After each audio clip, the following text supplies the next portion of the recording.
Hey guys, my name is Michael Mordinson and I'm the manager of the Mordinson Marriage Agency in Kharkov, Ukraine. Today is July 2nd, 2019 and I'm here with my friend Randy from the United States. Randy is a client of Mordinson Agency who came to Kharkov first time in 2013. in 2013, met a beautiful girl, married this girl, and She's very lucky to have me. she is a very lucky woman to have Randy.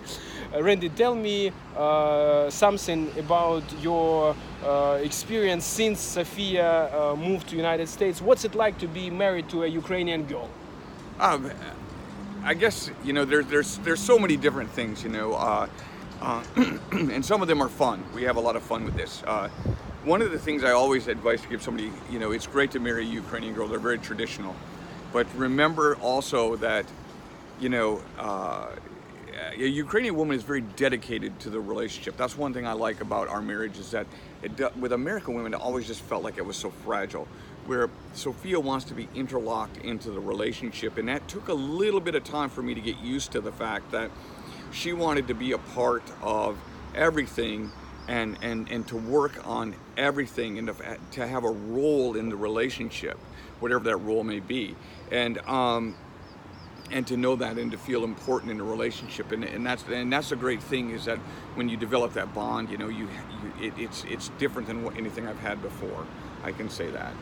And What was it like for Sofia when she just came to United States? I mean, it's a different country, but many say it's a different world because the culture is different, the interaction is different with people and with the surroundings, with the language, by the way.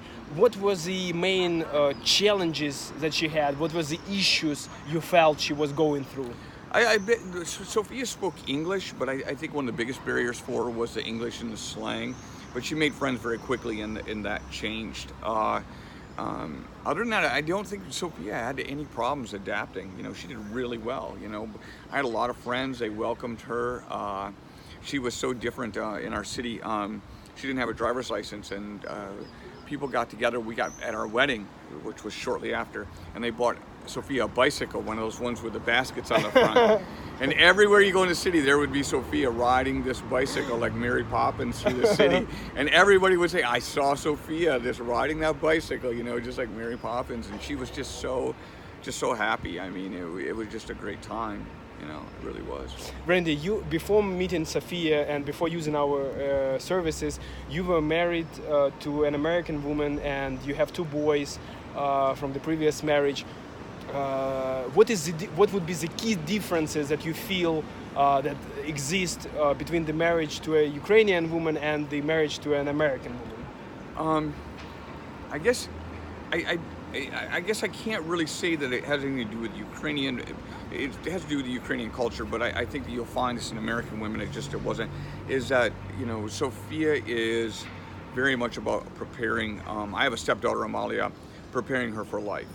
That she's my wife is conservative, and she teaches our daughter to be conservative, and that's really, really valuable to me because our daughter is bright, the smartest in her class. She dresses very conservatively, and I have little worries about her going forward as far as will she have a bad relationship with the wrong kid or anything like that. I don't really have these concerns because these things are discussed, and being conservative and being smart is a big part of my wife's persona, and she transfers that over to my Randy, daughter. what was it like for Amalia? Because many guys wonder, when they're meeting a girl who has a child from the previous marriage, what's it like for the child who moves to US, again, to the completely different atmosphere and the surroundings and the environment? What was it like for Amalia when she came? Did she have any troubles, making friends in school? And by the way, how long did it take her to be able to, talk to kids? And Yeah, that one was a tough one because Amalia didn't speak a word of English. Really? The hello and goodbye. That was pretty much it. I would Skype, and I would ask, Amalia would answer, and I said, "Where's Mom?" And she'd be like, "Mom is Mom went to the store. Yeah. Mom is yoga. And that was it. But you know, when they're little, they adapt really quick. And after, she only had 3 months in school before the summer break. And then after the summer break, her English had improved so much over the summer. And finally, we were at dinner. I said, "How is your English getting? Where are you learning all this English?" She's like, "My Little Pony." She watches My Little Pony, so she learned. But you know, the little kids pick it up and they adapt real quick. And so Amalia had no problems making friends. She had no problem making changes. And as a matter of fact, her English is so good grammatically, and her writing is so good. She's like 3 or 4 grades ahead of where she's at in school right now. Her teachers say that we have nothing to challenge her anymore because she's that perfect. Yeah, Amalia is a brilliant, brilliant kid. Amazing. How is your Russian, Randy? After Horrible. 5 years of being married to a Ukrainian woman? I can understand it, you know, when they're talking about some things, you know, like the dog, you know, there's a problem with the dog or something, you know, like I hear the word sabaka or something. But, it just was never really necessary to learn. You know, I played around with it, but then my wife reminded me, it's like, this language isn't going to be that useful to you, except for in this house. Right, you know, right. If you're going to learn another language, learn Spanish or something. But so I just never learned it, you know. And there was just, you know, there was no pressure or no need to, you know. Randy, the question that I would like to ask you, and maybe this is something you also thought about, what would be your advice to guys who are about to bring a woman to their country, to US from Ukraine? What should they do to prepare themselves and ready themselves to be, because it's a huge change. You are bringing somebody from the different country, and it's probably not like when you marry an American girl, because she's already, you know, it's her country anyway, you know, and she knows everything. This is a really good point, and that's the one thing is you have to be patient and realize that you're going to have to invest some time into building a foundation for her. If you go to work, it's like when I'm here in Kharkiv and all my friends are at work, I'm like, where did I go and what do I do? It's going to be the same thing for her. Is you're going to have to be patient. One thing was my wife, a Ukrainian woman, they like to go to the grocery store like 3 times a week to get fresh vegetables and things like that. They eat very healthy, so my wife liked to do that. So she wanted to know where the grocery stores were, and she wanted a couple hours to walk around and find where everything was, so she would know where things were. She took 3 hours. The first time she was in the grocery store, she bought very little, but she walked around just trying to realize where everything was. And it's going to be that way with a lot of things. You remember that if you go off golfing with your friends, you're leaving her there alone with no one to talk to. So in the beginning, I always tell people, be patient. Number one, there's always the communication gap. Even if people speak English, they don't speak American English. And there's a big difference. And there's a lot of slang. So be patient with the English thing, and be patient and invest some time into making her feel comfortable and letting her get to know her surroundings so that she can branch out on her own when you're doing other things, if that makes sense. Yeah, absolutely.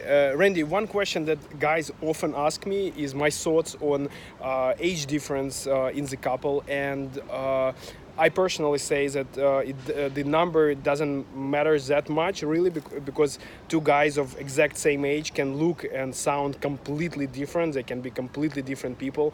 And what is a lot more important, in my opinion, is for a guy, if you have a considerable age difference, you have to, be fit. And if you have a young wife, I think, it makes sense that you want to be on the same level with her in terms of being active, and it's just. But again, the number itself, it doesn't define a man. Like, look, I will scroll out, and I just want you to see what kind of shape Randy is. And yeah, Mr. Olympia. Can I say that you were in the Corps? Yeah. Randy is a former Marine, and he has this beautiful tattoo to prove it. No, I'm joking. He has seen some action, but he's in a great shape. Wonderful guy. Love you very much, man. Thanks. So, what do you think about the age difference? Well, here's the thing: again, this is a great question. I was a lot younger and better looking when I met Sofia, of course. Seems like age is sneaking up on me.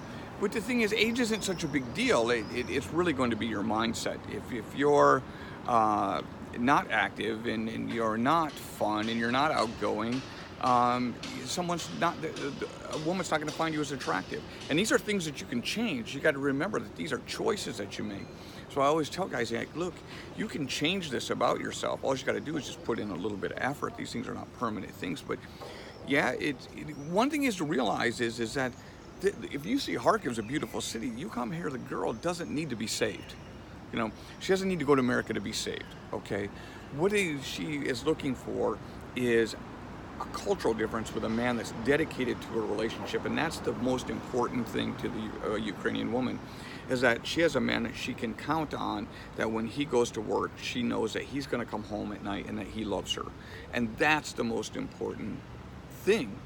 So start there. So it's not like you're not rescuing a girl that lives in some hut in Cambodia. You know what I mean? That's like trying to find a way to feed her family. And the reason why I say that is it's very important that you think about that when you come to meet Ukrainian girls is that you're going to have to impress them in some way. Of course, you have to win her heart. Yeah, you're going to have to win her over. It's that she's not going to throw herself at you. You're going to have to but I think it's great, because who would want to be married to a woman who is married to you just because she wanted to get out of her? Exactly, I agree, it's 100%. 100%. When you don't need to win her over, it's terrible, because it means, okay, you don't put any work in to have this relationship, but it means it could have been just any other guy, and there is no value in you. Exactly, 100%. And that's why I think guys get so scammed, is they're so desperate in thinking that I can be 65 years old and this 18-year-old girl is going to love me forever just because I'm rescuing her from her country. And so they get involved in these Russian scams where it's not even a girl writing, some guy is on a typewriter writing to them. Absolutely. But they keep sending money because they have this belief. And some people made some jokes like mail order bride, I told him to stop. You know, at first it was like kind of funny, and I told him to stop. And then my wife would, so these girls are educated. My wife is almost has a doctorate in aerospace engineering. You know, my wife isn't like I said, some girl from a hut in Cambodia. You know, and she said, well, what is this? So we got the Dr. Phil show, had a thing on mail order brides, and so we're watching this, and she's silent through the whole thing, and she goes, why do people say this? She goes, this is not true for us. I am not some blondie with big boobs, and you're not some fat, bald old man. She goes, this is not us. Why do they say that? And I was like, well, they're just joking. She's like, well, this is not funny. I'm going to tell them I don't think this is funny anymore. You know, and it goes back to that. Some of these guys think, you know, it's like, oh, this girl's desperate, and so I'm just going to be able to be this fat 75-year-old, and I'm going to have this 25-year-old. And honestly, you need to be, when it comes to age difference, you can punch outside your weight class in Ukraine. There's no doubt about it. You can date gorgeous women in Ukraine, but if you're 55, you have to stop and think. A 23-year-old isn't going to want to go out with you out of love and building a future together. That's just not the way it works.